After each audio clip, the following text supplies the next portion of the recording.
Imaginaos que queremos representar una función que se repite a lo largo del eje X. Una manera de hacerlo sería definiéndola a trozos, decidir cuál sería el periodo, ajustar los intervalos de X y ajustar el origen desde el que se grafica cada trozo de función. Este método tiene un principal inconveniente, y es que da mucha pereza escribirla así. Otro método es expresar nuestra función como una suma infinita de funciones que también sean periódicas. El ejemplo más sencillo de funciones periódicas en el que podemos pensar es el del seno y el coseno, así que nuestra base de funciones podría ser esta. A priori puede parecer que nos estamos tirando un triple, pero si lo pensamos tiene todo el sentido del mundo. Por ejemplo, hay funciones que se pueden expresar como una suma infinita de polinomios, como es el ejemplo de la función exponencial. En este caso nuestra base de funciones sería esta otra.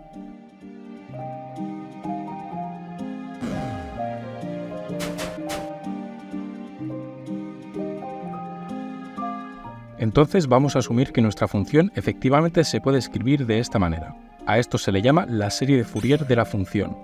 Ahora nuestro problema inicial se ha reducido a encontrar una expresión para a sub n y b sub n. Para ello vamos a tomar inspiración de cómo se hace con los vectores de toda la vida. Sabemos que un vector se expresa de la siguiente manera, donde v sub i son las componentes y e sub i los vectores de la base. Resulta que, en caso de tener una base ortonormal, si multiplicamos por otro vector de la base arbitrario, el producto de los vectores de la base nos da una delta de Kronecker, y al sumar sobre todo j solo sobrevive la componente i. Es decir, al hacer el producto escalar de nuestro vector con un vector de la base, nos devuelve la componente correspondiente a ese vector. En caso de tener una métrica no euclidia, haríamos el producto de los vectores de la base dual, y el resultado sería el mismo. Recomiendo ver el vídeo de vectores en caso de que no quede claro. Es decir, teniendo una suma de diferentes objetos multiplicados entre sí, hemos logrado seleccionar un numerito que estaba enfrente de un vector al multiplicar por otro vector de la base. Y este hecho se debe precisamente a que el producto entre dos vectores de la base es una delta de Kronecker, ya que permite que solo un elemento del sumatorio sobreviva. Quedaos con este concepto. Entonces, copiando este mecanismo que tienen los vectores por construcción, nos iría bien que también existiera algo similar pero para funciones, ¿no? Ya que es exactamente el mismo caso que tenemos. La pregunta que nos tenemos que hacer es, ¿existe algún tipo de operación entre funciones que devuelva una delta de Kronecker? La respuesta es que sí, y esta operación es la integral sobre el intervalo multiplicada por 2 partido el propio intervalo. Si observamos un poco, vemos que es el caso. El resultado de esta integral, en caso de que n y m sean iguales, es este de aquí. Como n es un número natural, esto da 0 y el resultado es t partido 2. Como queremos que dé 1, multiplicamos ambos lados por 2 partido t. Ahora, si n y m son diferentes, el resultado de la integral es el siguiente. Como m y n son naturales, el seno da 0 en los dos casos y el resultado total es 0.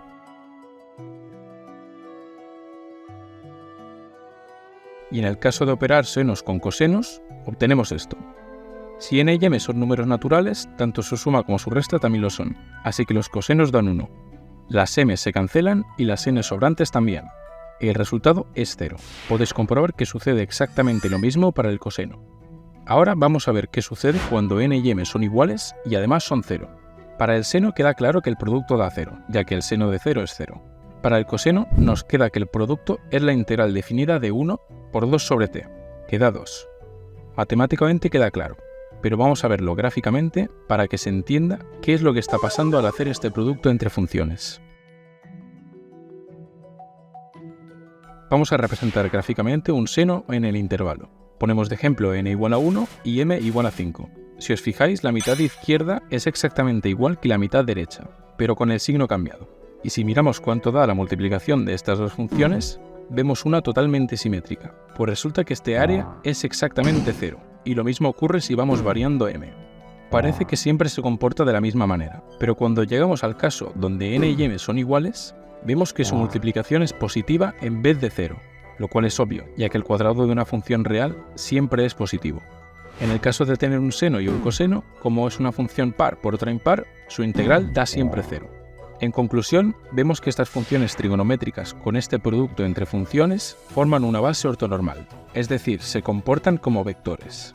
Y es que efectivamente estas son vectores y pertenecen al espacio vectorial L2, como las funciones de onda en cuántica. Mucha gente ya sabía esto, Pero sé que mucha otra estará diciendo, ¿pero cómo van a ser vectores? Una función y un vector son cosas muy distintas conceptualmente. Y os tendría que dar la razón si no fuera porque en realidad hay maneras de entenderlas con la misma idea intuitiva. Esto ya se vio en el vídeo de cuántica, pero voy a intentar dar una representación más visual, que seguro que os ayuda a desarrollar intuición. Imaginemos que tenemos dos vectores. Si hacemos su producto escalar, vemos que estos son ortogonales, ya que da 0. Este cálculo se puede ver gráficamente. Si etiquetamos cada componente con un número del 1 al 9, vemos que podemos hacer un gráfico de barras de cuánto vale cada componente en cada índice según los hemos etiquetado. Su producto escalar no será más que multiplicar la altura de cada componente entre sí y sumarlas todas. Como vemos, la parte izquierda es toda negativa, pero la última componente contiene un área igual a la suma del resto. Podemos ver cómo caben una dentro de la otra. Es por eso que da 0. Entonces, calcular un producto escalar se reduce a calcular el área de la gráfica de barras generada al multiplicar las componentes. ¿No suena mucho a lo que acabamos de hacer? Multiplicar la altura en cada punto y sumar el área es exactamente lo mismo que estábamos haciendo con los senos hace un rato. Las componentes de las funciones son los propios valores en cada punto x. En este caso, la etiqueta de la componente no es un número natural, como en el ejemplo que hemos puesto, sino que ahora es un número real. Nos podemos imaginar que es como continuizar el número de componentes de los vectores.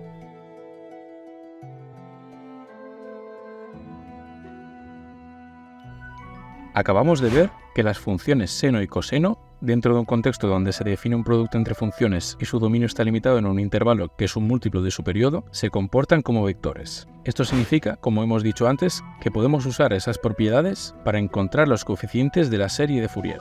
Cogemos nuestra función expresada con su serie de Fourier y vamos a separar las constantes sub 0 del resto, ya que como hemos visto antes tienen propiedades diferentes. Como el seno de 0 es 0 y el coseno de 0 es 1, nos queda así. Y ahora hacemos el producto con el seno en ambos lados. El producto con el 1 da 0, ya que es la integral del seno en un periodo. Como hemos demostrado antes, el producto entre senos es una delta de Kronecker, y el del seno y coseno da 0. Ahora, al sumar sobre n, solo sobrevive la componente m, es decir, que el coeficiente b sub n es el producto entre el seno y nuestra función. Y lo mismo pasa cuando multiplicamos la ecuación por el coseno. El producto con 1 da 0, al igual que con el seno, esto es una delta y esto 0. Al sumar sobre n, solo sobrevive el coeficiente a sub m. Finalmente, si hacemos el producto con 1, a un lado tenemos la integral de la función y al otro lado nos da 0, exceptuando por el producto consigo mismo, que como hemos dicho antes, da 2. Así que la constante a sub 0 da esto de aquí. Entonces, con todo esto, ya podemos obtener la serie de Fourier de cualquier función, usando esta expresión, donde estos coeficientes se calculan de esta manera. Esta manera de calcular los coeficientes es de hecho una manera de comparar qué tanto se parece la función original a la del seno o coseno. De mismo modo que en cuántica, el producto escalar se puede interpretar como una cuantificación de qué tanto se parecen dos funciones. De esta manera, al poner los coeficientes en la serie, estás añadiendo información sobre qué tanto de seno o coseno tiene nuestra función original. Ahora vamos a ver cómo se aproxima la serie de Fourier a su función original según aumentamos el número de términos. Escogemos por ejemplo la función x². Los coeficientes se calculan con estas integrales y dan lo siguiente. Así que la serie de Fourier de esta función es esta. Así parece todo muy sencillo, pero ¿no habíamos dicho que el objetivo era que esta función fuera periódica? Pues efectivamente lo es. Como los senos y cosenos lo son, una vez superado el primer periodo, vuelven a tener la misma forma. Así que la función se repite indefinidamente. Podemos representar gráficamente la función que teníamos junto a su serie de Fourier, según va aumentando el número de términos. Vemos que cada vez las oscilaciones se vuelven más pequeñas, y la curva se aproxima más a la original. Creedme cuando os digo que cuando el número de términos de la serie es infinito, la serie es exactamente igual a la función, de misma manera que pasa con la serie de Taylor en algunos casos. No podía terminar el vídeo sin antes hablar de la transformada de Fourier. Uno de los usos que tiene, al igual que la serie, es ver qué tanto se parece la función a un seno o un coseno, solo que esta vez tiene un periodo infinito. Obviamente estas funciones no deben divergir en el infinito, ya que entonces estaríamos lidiando con vectores de norma infinita. Además, aquí es necesario usar la exponencial compleja en vez del seno o el coseno, que como sabéis está directamente relacionada con estos.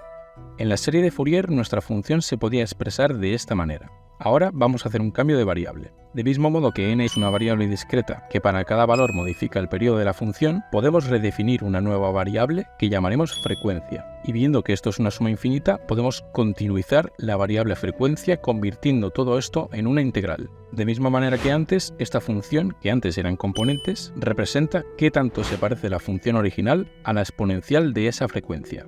Para encontrar esta función, no hay más que multiplicar por una exponencial con el signo cambiado en ambos lados e integrar sobre x. En el lado derecho aparece la integral de dos exponenciales con una variable diferente. Este es nuestro producto entre funciones base, al igual que teníamos con los senos anteriormente. Si juntamos los exponentes, podemos definir este producto como la delta de Dirac. Antes, el producto entre funciones base daba una delta de Kronecker. Ahora da una delta de Dirac. Si la sustituimos en la expresión original e integramos sobre esa frecuencia, obtenemos la función que estábamos buscando. Esta es la transformada de Fourier. Con esta, ahora podemos analizar qué frecuencias componen los sonidos captados en un micrófono, por ejemplo. También se puede usar para analizar la naturaleza ondulatoria de las funciones de onda y cambiar del espacio de momentos al de posiciones, como ya expliqué en el vídeo de cuántico. Como veis, la serie y la transformada de Fourier son conceptos que van de la mano, y su idea intuitiva es exactamente la misma. Muchas gracias por ver este vídeo y nos vemos en la próxima.